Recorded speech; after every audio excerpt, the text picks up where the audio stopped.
and thousands of bracelets. I have never seen a more spectacular group of Navajo jewelry than this group that you've brought today. As Shirley Temple would say, oh my goodness.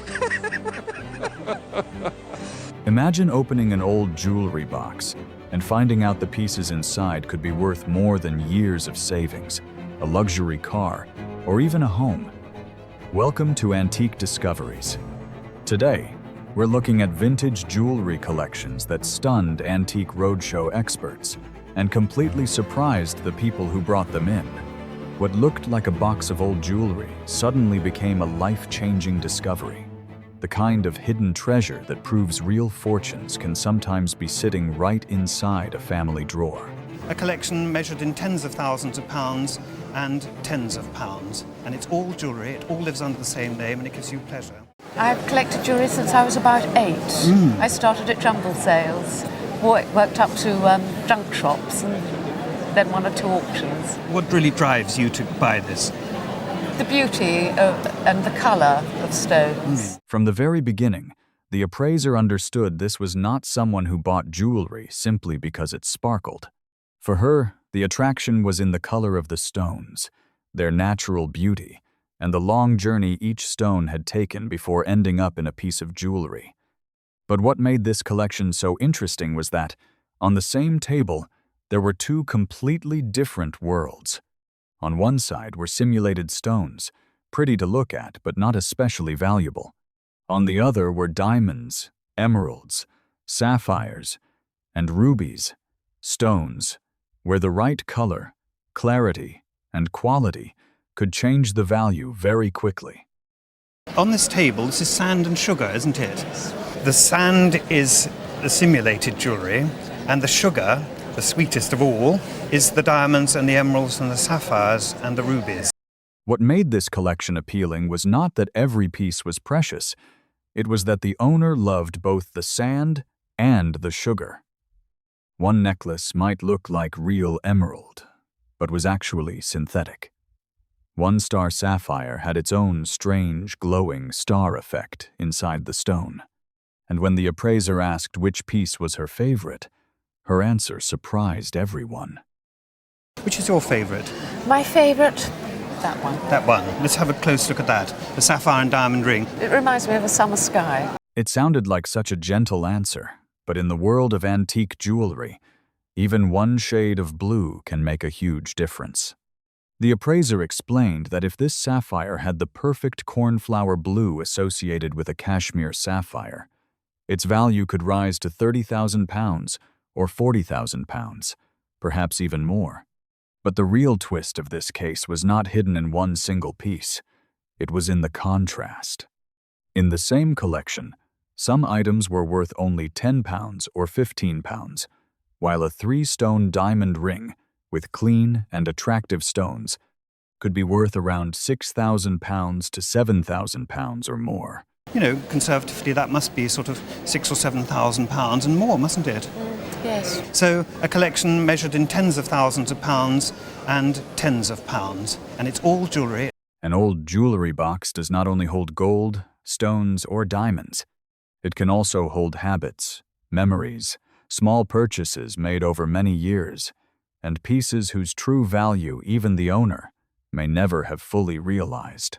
Some were worth only a few pounds, others were worth thousands, but together they formed a collection she had loved since she was a child. After the colorful gemstone collection in the first case, the next story moves into a completely different world. Not diamonds, not Cartier, and not sparkling European-style rings. This time, it is silver, turquoise, visible handwork, and a group of Navajo jewelry that had passed through several generations of inheritance. They came from him through several inheritances to me. I don't know if the Indians gave him the necklaces or if he bought them, but they did come from the Indians in southwest United States. It is from the southwest. They are from Arizona. The tribe, however, are the Navajo. That single confirmation changed the entire appraisal. These were not just general Native American pieces. They were early 20th century Navajo jewelry. The appraiser could see the marks of a cold chisel, a file, and a hammer, proof that these pieces were shaped by hand. And this is about as special a group of Navajo jewelry as I've ever seen. Let's just look for a moment at the two necklaces. They're called squash blossom necklaces. These probably date around 1890 to 1900. What made the collection even more fascinating was the Naja symbol hanging at the bottom of the necklace. It was not only decoration. That design carried a long journey from North Africa, through Spain, to Mexico City, and then along the Santa Fe Trail into Navajo land. One piece of jewelry was sitting on the table, but behind it was a whole movement of culture. And the longer the appraiser looked, the more certain he became that this group was exceptional. We probably have seen hundreds of squash blossom necklaces and thousands of bracelets. I have never seen a more spectacular group of Navajo jewelry than this group that you've brought today. Then came the part that truly surprised the owner. One squash blossom necklace had a retail value of about $8,000. The other was worth around $5,000 to $6,000. The bracelets could each bring about $2,000 to $3,000.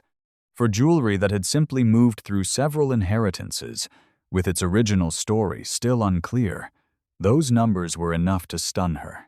This squash blossom necklace closest to me, I think would have a retail value of about $8,000. Oh.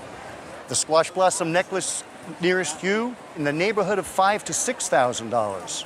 These bracelets on a retail market value about $2,000 to $3,000 a piece. Well, I am amazed. I had no idea it would be that much. Some family choices seem small in the moment, but years later, they can turn into an unexpected twist. After her grandmother passed away, all the jewelry was laid out on a large table at the trust company. The woman in this case was only 20, and she hoped her father would choose the diamonds. Instead, he picked a bracelet, a pin, and a pair of earrings pieces she did not really want back then. But it was up to my father to choose, and he chose these. At 20 years old, I was really disappointed. I wanted the diamonds, but these are so beautiful. That line, "I wanted the diamonds," is exactly what makes this case so easy to follow. Diamonds sound safer, more expensive, and more like the obvious choice. But once the appraiser looked closely, he realized her father may have chosen something far more special: micromosaic jewelry. What you have here are micromosaics, some of the most beautiful examples that I've ever seen, actually, in my career. And it's not just one piece, it's three pieces that go together: a brooch, earrings, and a bracelet, which together form what you might call a parure. From a family jewelry set, the story opened into mid-19th century Rome. The appraiser found papal state marks with the crossed keys of St. Peter, placing the set around 1840 to 1850. This was the era of the Grand Tour, when wealthy Europeans, British travelers, and Americans crossed the continent and brought home finely made artworks. Micromosaic jewelry from that period came in many levels of quality, but this set truly impressed the expert.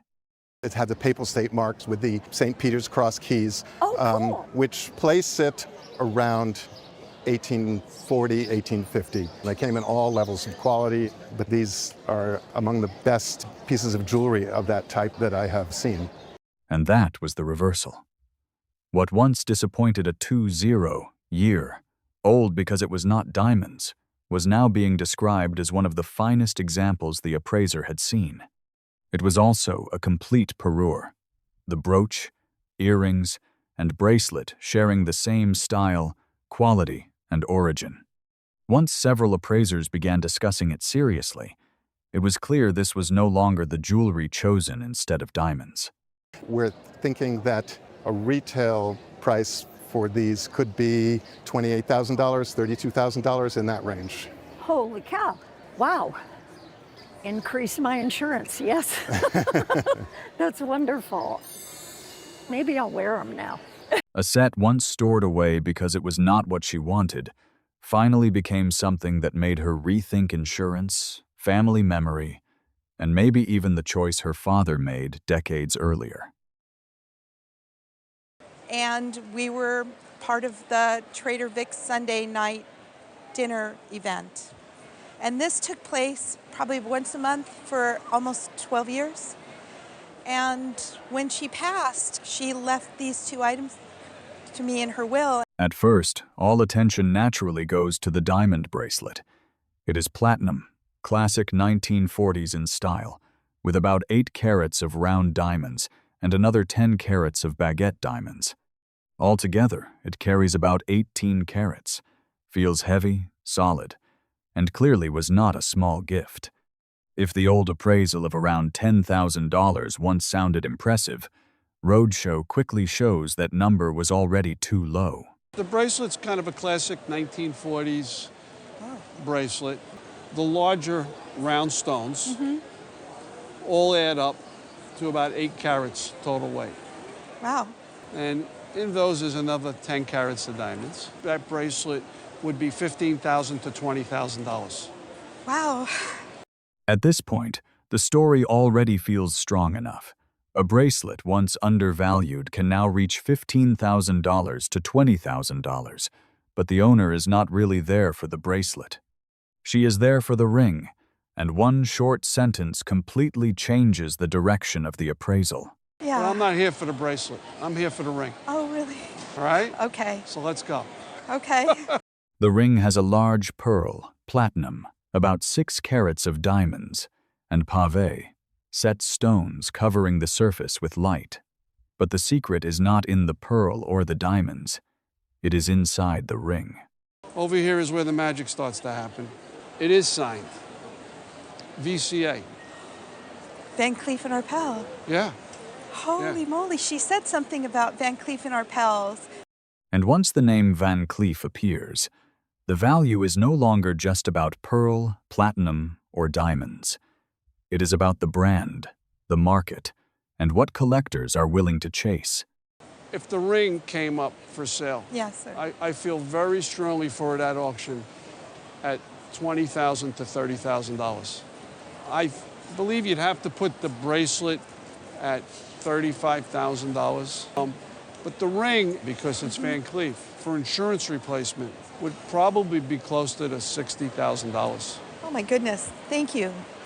A $35,000 bracelet was already a major gift.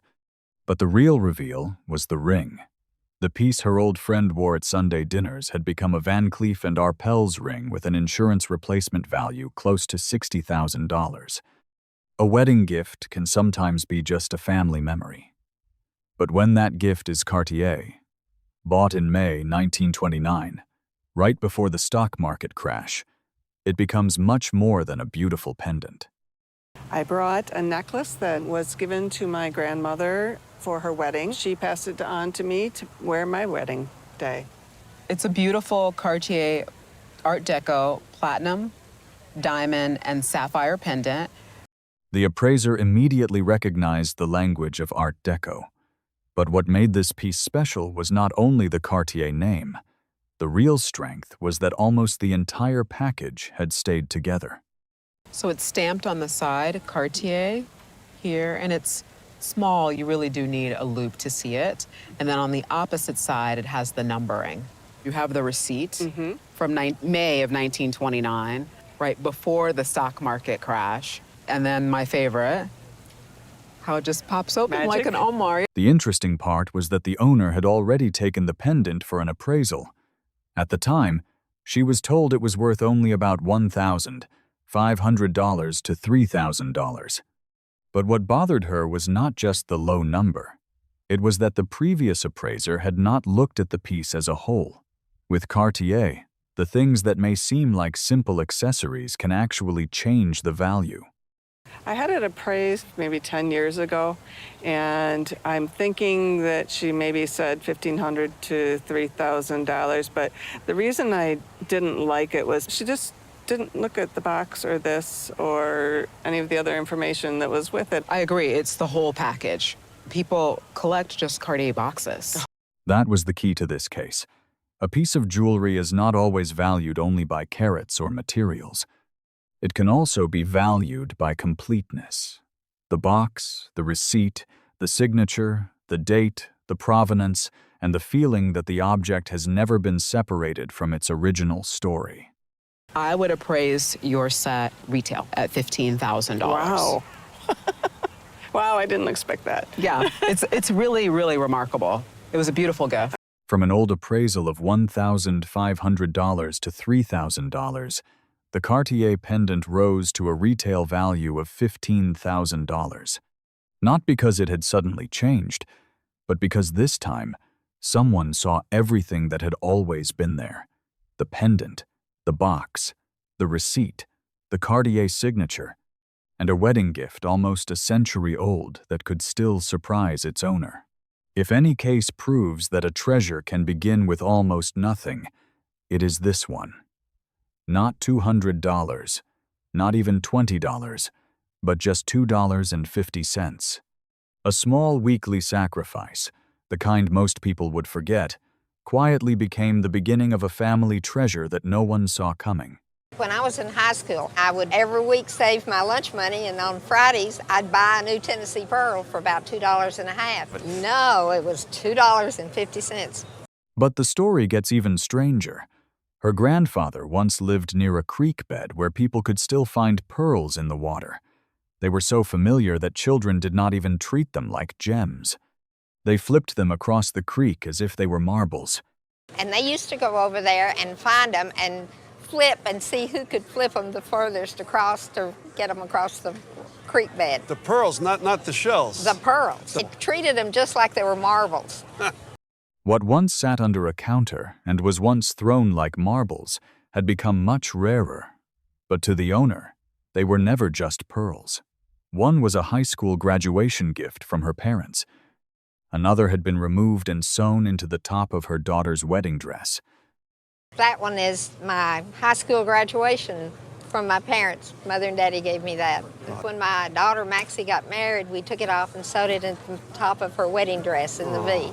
Then the appraiser began turning those memories into numbers. The pearls she once bought for $2.50 could now bring $300 to $400 each. The necklace alone added up to $11,200. One rosé pearl could be worth $2,000 and another around $1,500. Placed together, this was no longer just a childhood box of pearls. It was a collection. These pearls today could go for $300 and $400 each. You add up the whole necklace and there's $1,200. But when you look at the collection, there's $6,500 here, at auction for something like this. I have a daughter and a granddaughter. They're going to stay right there. Right. Her answer said everything. $16,500 was a serious number. But to her, this pearl collection had carried too many memories to be treated only as merchandise. Lunch money, a cigar box, a creek bed, and even her daughter's wedding dress. Sometimes, Roadshow is not only valuing an object, it is valuing a lifetime lived with it and passed through a family. I've collected this about 40 years. Picked them up at yard sales and flea markets and box lots and auctions. And what made you attracted to collecting Mourning jewelry? I think it was just the interest that it's a part of somebody and it's something very special. That answer is what makes this case feel so different. To her, these were not just antiques. They were a part of somebody. A piece of a person who once lived. In the Georgian and Victorian eras, mourning jewelry was a real part of society. When people lost someone, they did not only wear mourning clothes, they also carried jewelry that held memory, grief, and sometimes even a physical trace of the person they had lost. Mourning jewelry and hair jewelry in particular, which you have many examples of in this group, was really a part of society. This ring in particular is an example of a very collectible Georgian mourning ring. You can see it's dated 1782. And interesting, underneath this piece of what is likely topaz is actually the image of a skull. This is macerated hair that's turned into then a paint. These are the kinds of details that make the collection hard to look away from. A ring dated 1782s, a skull hidden beneath a topaz, a mourning scene with an urn, a woman, and weeping willows. Together, they turn the collection into a small archive of how people once held on to loss. But then came the practical question. How much had she actually spent? What did you spend on the group? A lot of them were gifts, and then a lot of them I bought between $5 and probably $35 at sales. I would say probably around $6,000, $5,000 to $6,000. Okay. $5,000 to $6,000 over 40 years does not sound tiny, but compared with the true value, it was only the beginning. The appraiser was not just seeing individual pieces. He was seeing a carefully curated collection with different periods, different techniques, different symbols, and enough depth to make serious collectors pay attention. At auction today, conservatively, I would say that you probably have a collection here that's worth something between $70,000 and $90,000. No, really. It's a really impressive group, and you've done an excellent job of curating your love for this group. I was so nervous, I thought, oh my gosh, I can't wait to tell him. It's really fabulous. From a few dollars at yard sales to $70,000 to $90,000 at auction, this was a massive jump. But what makes the case memorable is not only the price. It is the fact that one collector saw value in jewelry other people might have found dark, strange, or even unsettling. After 40 years, Roadshow confirmed that her very personal passion had not been meaningless at all. My family was born in St. Petersburg, Russia, and during the revolution, those that could escaped and went from Russia to Finland, from Finland to Riga, where I was born. My grandmother and my aunt escaped with the jewelry to Finland, and they escaped by lying flat on the bottom of a boat, and they put rags and stuff on top, and the jewelry came with them. That image alone makes this jewelry feel unlike a normal appraisal. The women were lying flat on the bottom of a boat, covered with rags, while the jewelry traveled with them, not as decoration, but as the last pieces of a life that had collapsed. The owner explains that many members of her family were killed by the Bolsheviks because they were nobility.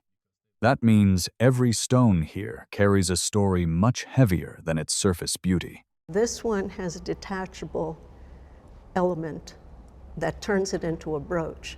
There's a small screw in the back, and it would screw into a diadem. So this is actually a piece of tiara from your family. Well, that makes it even dearer to me. I don't care if it was made out of tin, I would still love it. That line becomes the emotional center of the case. She did not care if it had been made of tin, because the real value did not begin with the metal. It began with the fact that this object had survived with her family through the collapse of an entire world. Still, in material terms, the two selected pieces were far from ordinary. The ring is equally valuable. It's comprised of platinum and 2 mined cushion cut diamonds and a ruby in the center. A fair retail price for the brooch is between $15,000 and $20,000. And the ring, while it's scratched and worn and much more diminutive, because of the stones in it, specifically that central red stone, is worth as well $15,000 to $20,000. In another case, a brooch and ring might be judged only by diamonds, ruby, platinum, and condition. Here, those details mattered, but they sat on top of a much older and more dramatic story. Together, just those two pieces could reach $30,000 to $40,000, but that number still cannot fully explain what they had been through. They were not simply luxury items brought to a television table. They were survivors of flight, loss, and family memory, and the appraiser clearly understood that. After the painful Russian story, this case moves into a completely different world. New York, high society, Art Deco, and jewelry that once belonged to the owner's great-aunt Indiola. They actually originally belonged to my great-aunt Indiola on my mother's side. Aunt Indiola was married to a gentleman by the name of Clem Keyes, who was a very important airline promoter and financier back in the early part of the century. They lived in high society circles in New York, and I believe that's where my aunt acquired them. On the table was a true Art Deco group. An engraved rock crystal necklace, seed pearls, diamonds, a sapphire brooch, natural pearls, and a diamond bracelet. Every piece was worth attention, but the ring with the large, elongated rectangular diamond and cut corners was the piece that lifted the story to another level. Now, your diamond ring is very unique. It's a large stone. It's an elongated rectangle with cut corners. This stone fits under the category of diamonds that we refer to as Golconda from India. When they're in daylight, they get super white. Golconda does not simply mean a beautiful stone. For collectors, it refers to diamonds known for whiteness, clarity, and the way light seems to dance inside them. These stones are white, the light dances in them. They're very, very sought after stones. And if you say you have a Golconda stone, this is the type of thing that makes them weak in the knees. Then the values began to open up step by step. The first item here, the necklace, the fair market value on this would be between $5,000 and $7,000. The sapphire and diamond brooch, value on this would be between $10,000 and $15,000. By this point, the numbers were already enough to make the owner pay close attention, but this was still not the strongest part of the collection. The pearl necklace would be between $20,000 and $25,000, and the bracelet would be between $40,000 and $60,000. And then came the final reveal. The Golconda diamond was smaller than the bracelet in size, but in value, it rose above everything else on the table. Now, for the diamond, our valuation for that at auction would be between $70,000 and $90,000. Wow. Some pieces of jewelry end up locked away because they're too valuable. But this necklace was put away for a different reason. Its family believed it was simply too dangerous to wear. In fact, when the owner's father wanted to buy it from the family estate for $20,000 in the early 1970s, his mother immediately objected. As far as she was concerned, this wasn't something you wore in public. It was the kind of piece that attracted attention in all the wrong ways.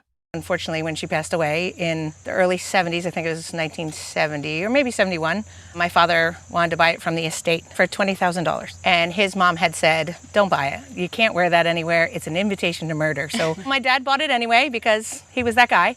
And the funny part is that after he bought it, the family barely used it. The owner's mother wore it only once, to a costume party dressed as a 1920s flapper. After that, the necklace disappeared back into its box for decades.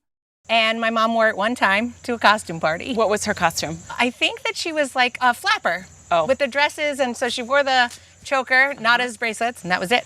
It's been away since then. As it turns out, the flapper costume was a perfect match.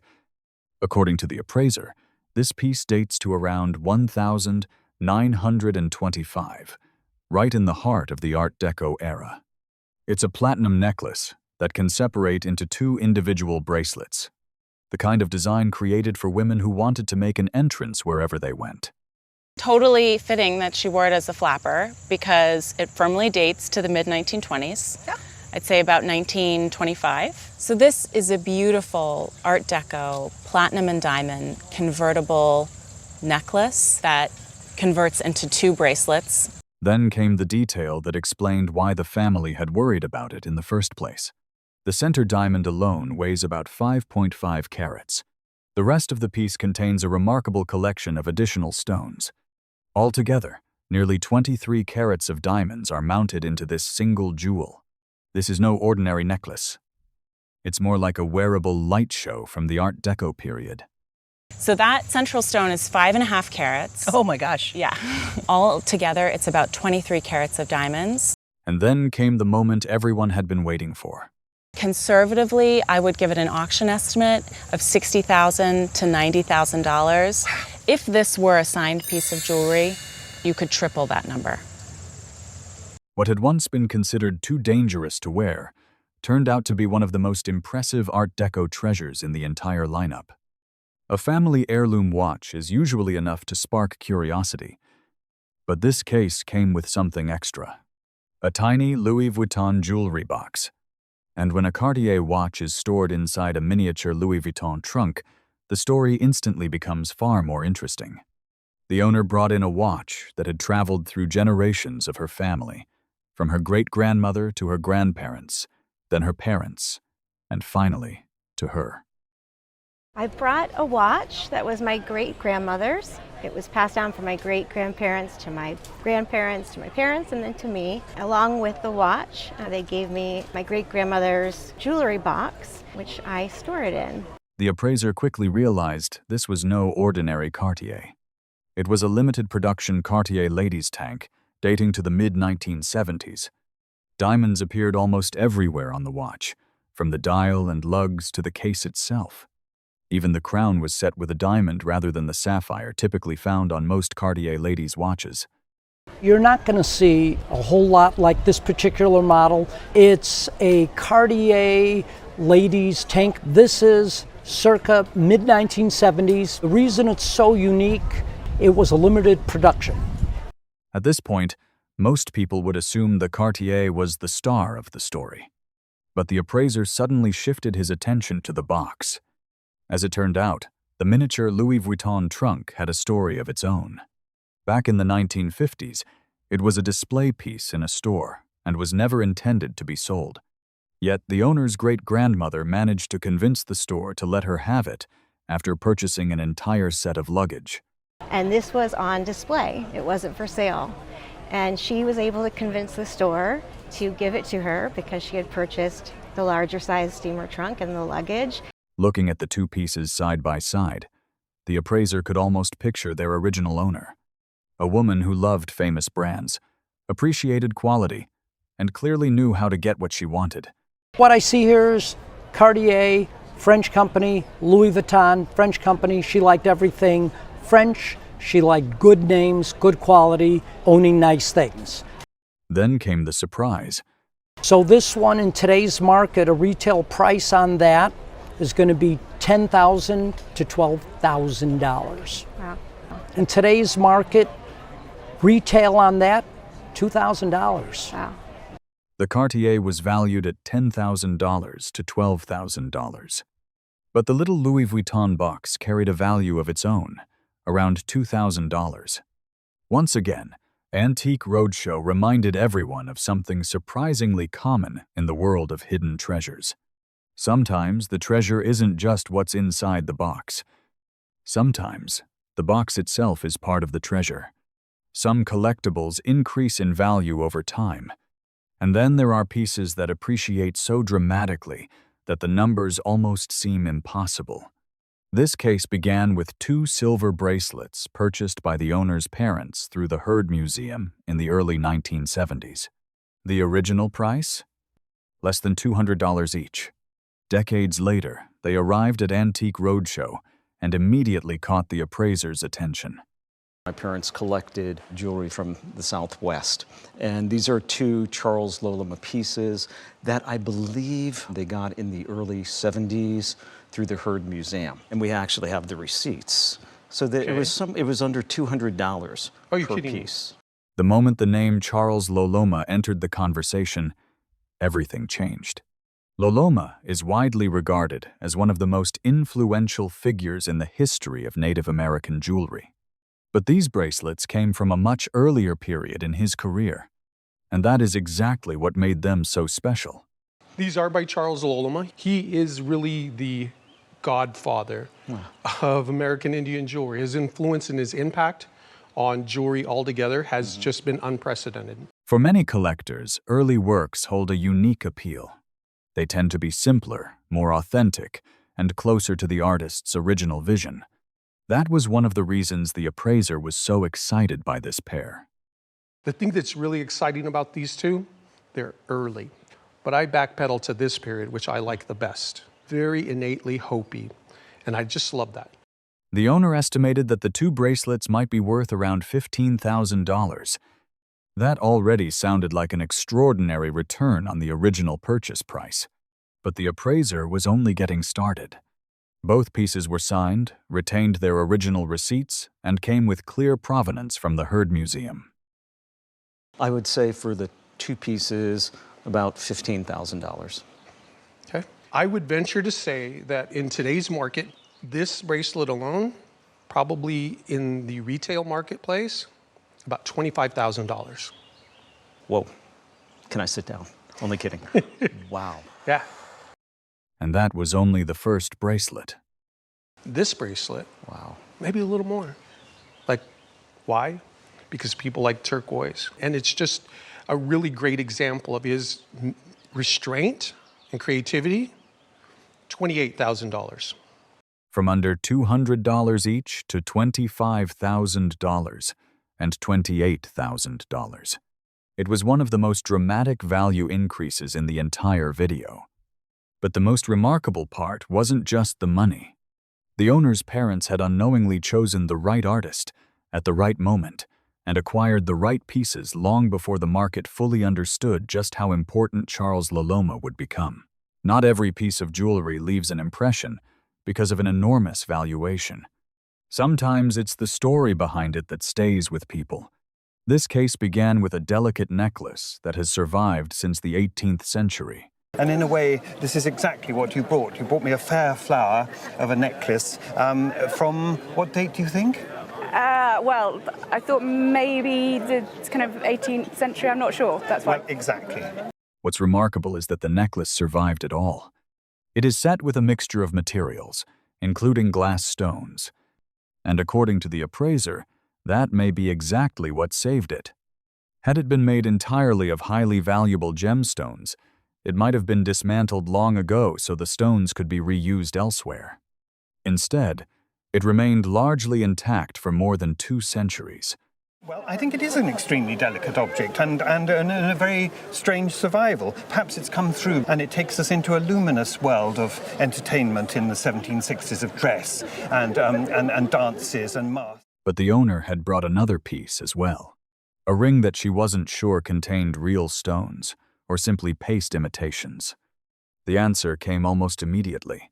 I wanted to know if they were kind of paste or real stones because I couldn't tell. And in a way, the sun is revealing exactly what we want to see because these are diamonds. This is a rose-cut diamond. It turned out to be a rose-cut diamond ring from the same period as the necklace. A historic diamond cut that dates back centuries. Then came the valuation, and a surprisingly large figure was revealed. And I think I'm going to put a value of £1,200 on the necklace. Okay, very nice. And £2,000 on the ring. They weren't the highest numbers in the video, but this was one of its most memorable stories. Because sometimes the true value of an object isn't measured by the price attached to it. It's measured by the fact that something so delicate has managed to preserve the spirit of the age that created it. My grandfather was a colonel in the U.S. Army, and during the Bolshevik Revolution in Russia, he was given an assignment to go to Stockholm, where he was going to be military attaché. When they got to St. Petersburg, the bullets were flying, but he grabbed the family, put my mother on his shoulders, and they ran. And they got to Stockholm eventually. Many pieces of jewelry are simply passed down through generations. This collection seems to have escaped history itself. The owner's grandfather, a U.S. Army colonel, found himself caught in the chaos surrounding the Bolshevik Revolution while traveling to his new assignment in Stockholm. After eventually reaching safety, he learned that people connected to the Russian imperial court were desperately trying to flee. He decided to help them. And that's when something remarkable happened. Women who had once served within the imperial court tore open the hems of their dresses and revealed jewels hidden inside. They wanted to give them to him as a gesture of gratitude. And they said to him, "We would like to give them to you." And he said, "No, you're not going to give them to me. I will pay you for them, and I will pay you better than they're worth." What makes the story even more compelling is that the family still has the original paperwork. A receipt from 1,920 documents the payment he made to a baroness. That document serves as a direct link between these jewels and a very specific moment in history. We have the receipt from the Baroness who met with him, and the letter says that the Baroness has received 3,700 kroner from my grandfather, and the date is October 8th, 1920.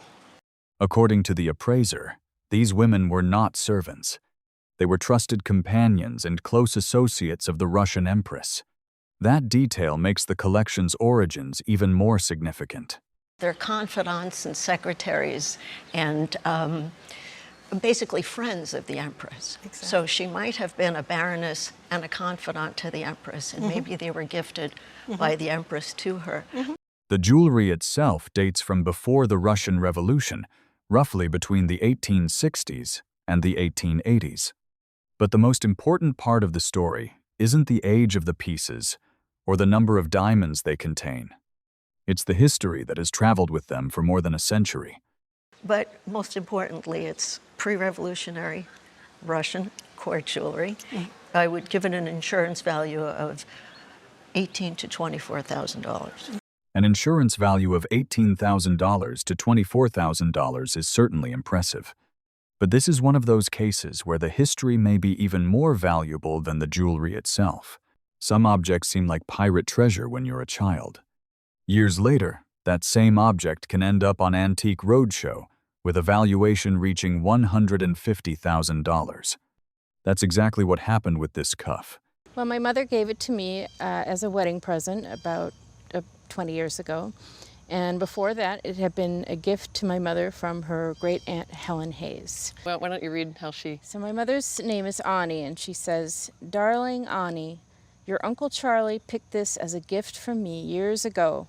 I want you to have it, sort of as a gift of love from both of us. Devotedly, Aunt Helen." The story was already compelling because of the note that accompanied it. But for years, the owner had little idea what she actually possessed. Some people suggested it was merely costume jewelry. One person even offered her $1,000 after seeing a photograph. Fortunately, she turned the offer down. I had a friend who sort of intimated that it was costume jewelry and the stones were glass. And then I showed someone a photograph of it, and they said, "Well, you know, those stones, I think they're real, and I'll give you $1,000 for it." And I said, "It's a family heirloom. I don't think I'd sell it for $1,000. As the research began, the appraiser connected the design to two legendary names in fashion history: Verdura, Chanel, and the famous Maltese cross cuffs that appeared in iconic portraits of Coco Chanel herself. One of the first pieces he made for her was a pair of Maltese cross bracelets that looked just like this. And she wore them one on each wrist, and there are a lot of very famous portraits of Coco Chanel wearing these Verdura designed cuffs. But that was only half the story. Authentic Chanel cuffs from this period are already incredibly rare. This example carried an even bigger surprise. The stones were not imitation gems. The costume pieces from the 1930s are so rare. When they do come up for auction, the costume jewelry collectors go crazy for them. In 2016, a Verdura for Chanel bracelet that was enamel, a different design, not the iconic Maltese cross, with all faux stones, and it sold for $100,000. Diamonds, sapphires, rubies, aquamarines, emeralds, and gold were all incorporated into a single cuff. Combined with its provenance through Helen Hayes, it became a piece that stood far outside the ordinary. To say that this is a rare piece is an understatement. Being as rare as it is from the 1930s and having all real stones, we think a very conservative auction estimate would be at least $100,000 to $150,000. Goodness. Oh, my word. From a piece once mistaken for costume jewelry and offered only $1,000, this cuff was finally restored to its proper place in history. A genuine treasure carrying the names of Helen Hayes, Chanel, and Verdura. After several six-figure treasures, this case tells a different kind of story. No revolution, no famous celebrity, just a small collection that once belonged to the owner's aunt, who married a wealthy Egyptian businessman in the 1940s. For many years, these pieces sat quietly in a safety deposit box. Then they arrived at Antique Roadshow. Now, I'm assuming, therefore, that these would have been worn by someone who was in your family?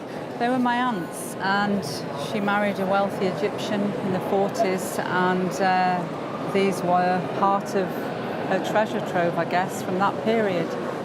These have been kept in a safety deposit box for many years, and just interested to find out a little bit of the history. The collection consists of only 3 pieces: a powder compact, a cocktail watch, and a double-clip brooch. It doesn't sound like much, but each item carries a prestigious name behind it. The first piece appears elegant, decorated with small gold details and rubies. Then the appraiser opened it and spotted the name inside: Boucheron, Paris. There we are. If I rub away at the edge, I can see a word there. Yeah. Right. And that word is Boucheron, Paris. Wow. Now, Boucheron is one of the great makers. The watch proved to be equally impressive. It was a diamond-set cocktail watch, a style that became enormously popular during the years between the world wars. And under closer inspection, the appraiser found the signature of one of the most respected watchmakers in the world. This watch, when you look at it with a lens, it's signed Vacheron and Constantin, one of the great makers. The final piece was an Art Deco double-clip brooch. This was exactly the kind of jewelry fashionable women loved to wear at the time. Looking at all 3 pieces together, the appraiser could almost picture their original owner. So she'd go to this ball or function wearing her Vacheron diamond watch, her Boucheron powder compact, and her diamond double clips. She was some girl. Then came the valuations. This box is probably worth £1,000 to £1,500. Wow. Very good. Something like that. The watch, because it's by such a fine manufacturer, £3,000 to £4,000. Wow. I can tell you, having looked at them with my lens, they are beautiful. $8,000 to £10,000. Wow. Wow. So combined value, £12,000 to £15,000. Fantastic. Amazing. The collection carried a combined value of £12,000 to £15,000. Not the most expensive group of jewelry in the video, but it felt like a miniature time machine. With just 3 accessories, an entire era of elegant parties, cocktail watches, and Art Deco glamour seemed to come back to life. Opal is one of the most beautiful gemstones in the jewelry world. It's also one of the most fragile. Over time, opals can dry out, crack, and lose much of their value. So when a nearly 100-year-old opal jewelry set appeared on Antique Roadshow, the first question wasn't how much it was worth. It was whether it had survived the decades intact. You know, a lot of people consider these sort of things aren't very lucky. Why do people not think that they're very lucky? Well, because they've got this habit of drying out and cracking. They fall apart. If they've got cracks in them, unfortunately, it brings the value right down. Right. These, though, I'm pleased to say, are in extremely good condition. And that was the first piece of good news. The opals in this collection had remained in remarkably fine condition. There were none of the tiny fractures that often appear in stones of this age. Flashes of green, red, and blue still shimmered beneath the surface. The owner received the set from her grandmother when she was around 15 years old. In fact, the jewelry was special enough that it convinced her to get her ears pierced so she could wear the matching earrings. No, they were given to me by my grandmother when I was about 15, and she said, oh, I could have these if I had my ears pierced. I didn't have ears pierced at the time. So ever since then, I've worn pierced earrings. According to the appraiser, the necklace dates to around 1925. But the piece that caught his attention most was the pendant. Its opal was completely different from the others.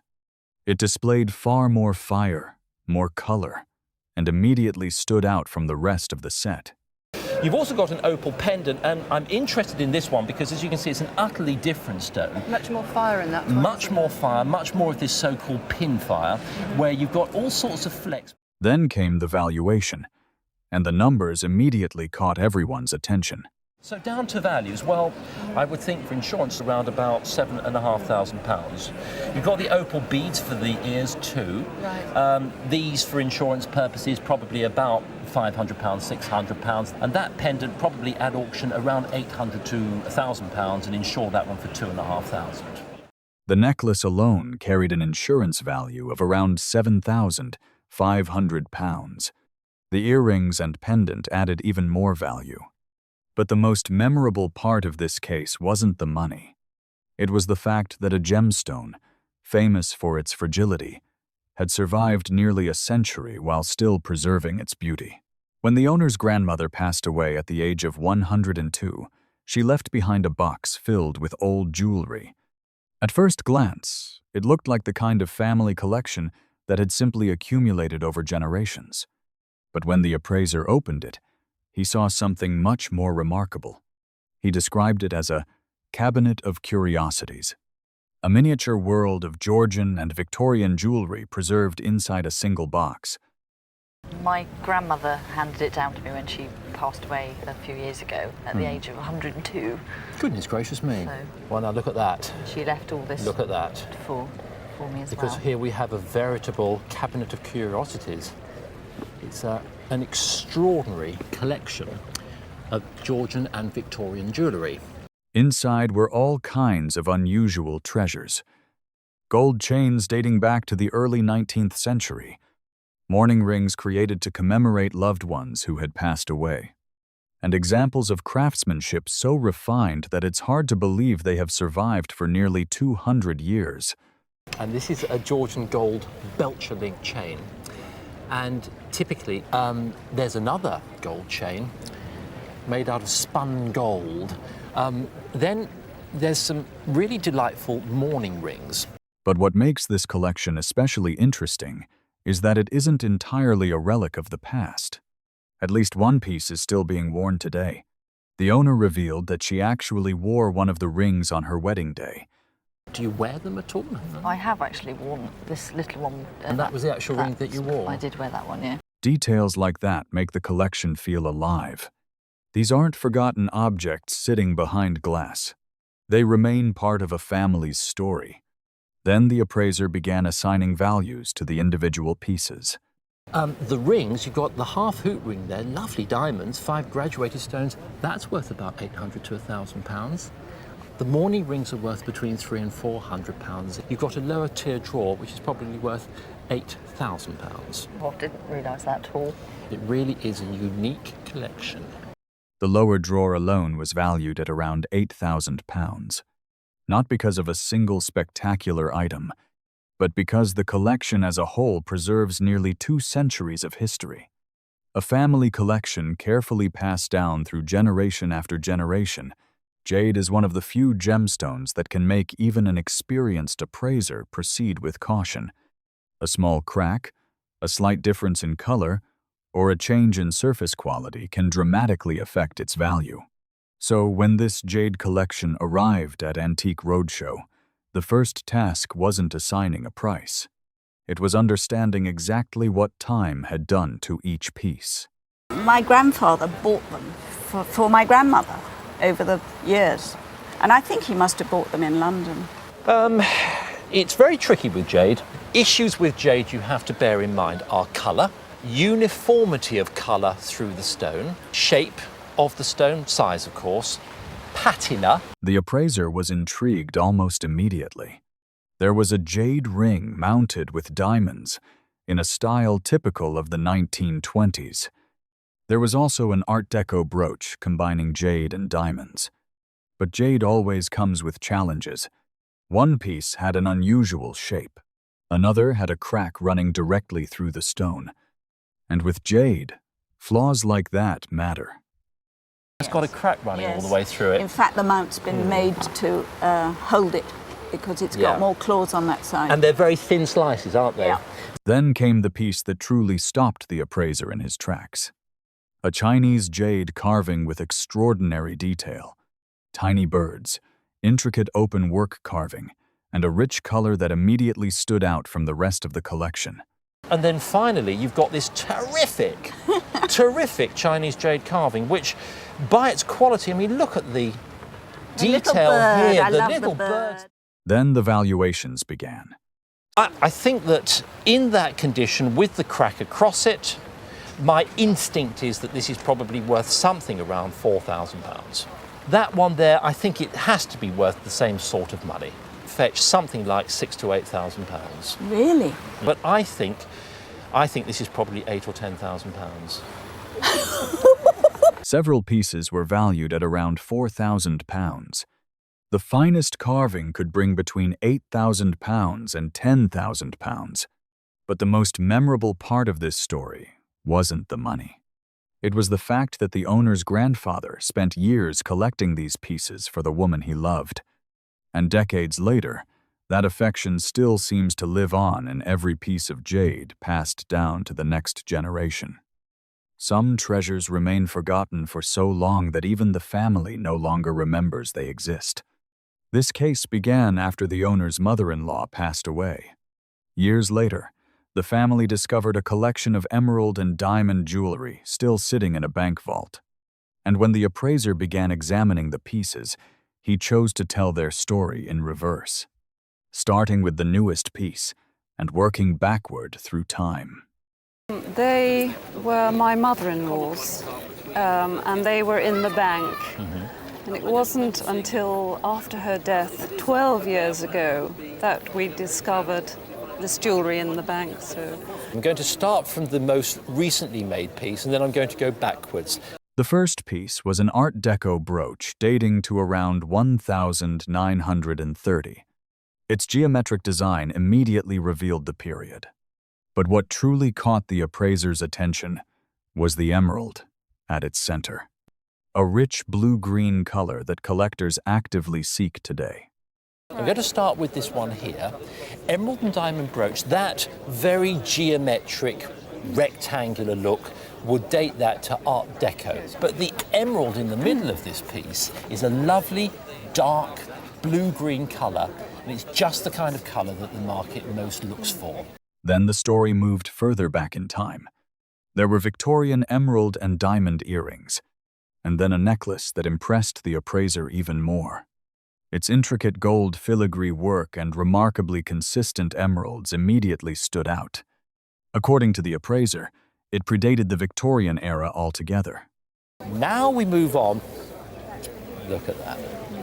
they are superb. Oh, They're wonderful. stunning. Emeralds in canatile gold settings. The actual necklace itself we can date to round about the reign of William IV, that sort of period. Really? So it's that early. Then came the valuations, and the figures were higher than anyone expected. The Art Deco brooch is wearable, top quality, platinum mounted. At auction, it would probably go up to round about £2,500 to £3,000.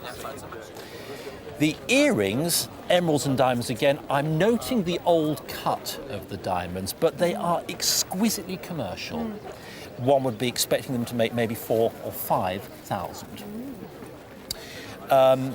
Moving on to the necklace, I think that if it was offered at auction, it would probably make about £8,000. Really? Yeah. So add those together, something approaching £15,000 to £20,000.